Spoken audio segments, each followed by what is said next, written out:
الصلاة والسلام على من لا نبي بعده.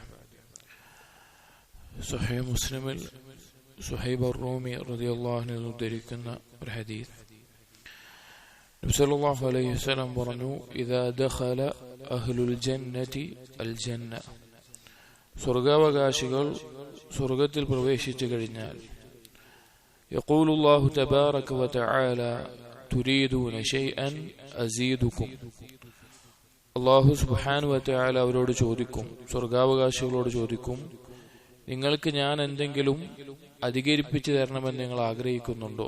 എന്തെങ്കിലും ഇനിയും നഈമുകൾ, അനുഗ്രഹങ്ങൾ കൂടുതലായി നൽകണമെന്ന് ആഗ്രഹിക്കുന്നുണ്ടോ?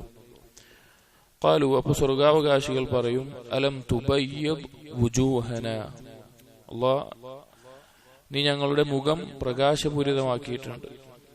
വതുദ്ഖിൽനൽ ജന്ന വതുനജ്ജിന മിനൻ നാർ, ഞങ്ങളെ ഈ സ്വർഗത്തിലേക്ക് പ്രവേശിപ്പിക്കുകയും നരകത്തിൽ നിന്ന്, നരകശിക്ഷയിൽ നിന്ന് രക്ഷിക്കുകയും ചെയ്തിട്ടുണ്ട്. ഇനി എന്താണ് ഞങ്ങൾ ചോദിക്കുക? ഇനി എന്താണ് ഇപ്പൊ ഞങ്ങൾക്ക് വേണ്ടത് എന്നർത്ഥത്തിൽ അവർ പറയും. അപ്പൊ നബി സല്ലല്ലാഹു അലൈഹി വസല്ലം പറഞ്ഞു, ഫയക്ഷിഫുൽ ഹിജാബ്, ആ സമയം അല്ലാഹു സുബ്ഹാനഹു വതആല അല്ലാഹുവിന്റെ ഹിജാബ്, മറ നീക്കും. അല്ലാഹുവിന് മറയുണ്ട്, നൂർ, പ്രകാശം കൊണ്ടുള്ള മറയുണ്ട്, അത് നീക്കും. എന്നിട്ട് നബി സല്ലല്ലാഹു അലൈഹി വസല്ലം പറഞ്ഞു, ഫമാ ഉഅതു ശൈഅൻ അഹബ്ബ ഇലൈഹിം മിനൻ നദരി ഇലാ റബ്ബിഹിം അസ്സ വജൽ, ആ സ്വർഗാവകാശികൾക്ക് അല്ലാഹുവിന്റെ വജ്ഹിലേക്കുള്ള, അല്ലാഹുവിന്റെ മുഖത്തിലേക്കുള്ള നോട്ടത്തിനേക്കാൾ പ്രിയങ്കരമായിട്ട്, ഇഷ്ടമുള്ളതായിട്ട് ഒന്നും നൽകപ്പെട്ടിട്ടുണ്ടാകില്ല. എന്നിട്ട് നബി സല്ലല്ലാഹു അലൈഹി വസല്ലം പാരായണം ചെയ്തു സൂറത്ത് യൂനുസിലെ ആയത്ത്, അല്ലദീന അഹ്സനൂ അൽ ഹുസ്ന വസിയാദ, ഇഹ്സാൻ ചെയ്യുന്നവർക്ക് ഹുസ്ന, സ്വർഗമുണ്ടാകും, അതുപോലെ അവിടെ അധികരിച്ചിട്ടുമുണ്ടാകുമെന്ന്.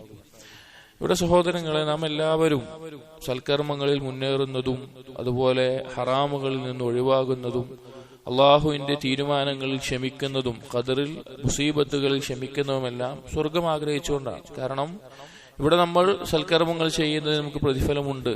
നാം ഇച്ഛിക്കുന്ന, നാം ആഗ്രഹിക്കുന്ന ഹറാമുകൾ ഒഴിവാക്കുന്നത് കൊണ്ട് അതിനേക്കാൾ ഉത്തമമായത് സ്വർഗത്തിൽ ലഭിക്കും. നമുക്ക് എന്ത് നഷ്ടം വന്നാലും അതിനേക്കാൾ എല്ലാം മെച്ചപ്പെട്ടത് സ്വർഗത്തിൽ ലഭിക്കുമെന്ന് ആഗ്രഹിക്കുന്നവരാണ് നാം ഓരോരുത്തരും. എന്നാൽ നമ്മളൊന്ന് ആലോചിച്ച് നോക്കി, ആ സ്വർഗത്തിന്റെ അനുഗ്രഹങ്ങൾ തന്നെ അതിനേക്കാൾ വലുതായിട്ടൊരു കാര്യമാണ് അള്ളാഹുവിനെ കാണുക എന്നത്. അതുകൊണ്ടാണ് ഉലമാക്കൾ പറഞ്ഞത്, സാധാരണക്കാരായ ആളുകൾ, മുസ്ലിമീങ്ങൾ, അവർ എപ്പോഴും ആഗ്രഹിക്കുക സ്വർഗത്തിലെ വിഭവങ്ങൾ, സ്വർഗത്തിലെ പാനീയങ്ങൾ, സ്വർഗത്തിലെ ഇണകൾ, അതുപോലെയുള്ളതായിരിക്കും. എന്നാൽ ഇഹ്സാൻ ചെയ്യുന്ന ആളുകൾ, അള്ളാഹുവിനെ കാണുന്നത് പോലെ അള്ളാഹുവിനെ ഇബാദത്ത് ചെയ്യുന്ന ആളുകൾ, അള്ളാഹുവിനെ കുറിച്ച് അറിവുള്ള ആളുകൾ, അവരെപ്പോഴും ഈ കാര്യങ്ങൾ ആഗ്രഹിക്കുന്നുണ്ടെങ്കിലും അതിനേക്കാൾ ഉപരിയായി അവരാഗ്രഹിക്കുക അള്ളാഹുവിനെ കാണാൻ വേണ്ടിയായിരിക്കും.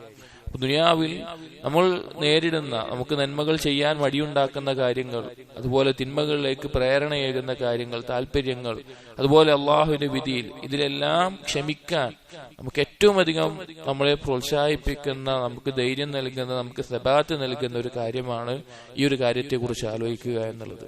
അള്ളാഹുവിനെ കാണുന്ന ഒരു ദിവസം വരാനുണ്ട് എന്ന് ആഗ്രഹിക്കുക എന്നത്. അതുകൊണ്ട് നമ്മുടെ ജീവിതത്തിൽ നാം ക്ഷമിക്കുക അള്ളാഹുവിനെ കാണുന്നത് വരെ. വബില്ലാഹി തൗഫീഖ്. അസ്സലാമു അലൈക്കും വറഹ്മത്തുള്ളാഹി വബറകാതുഹു.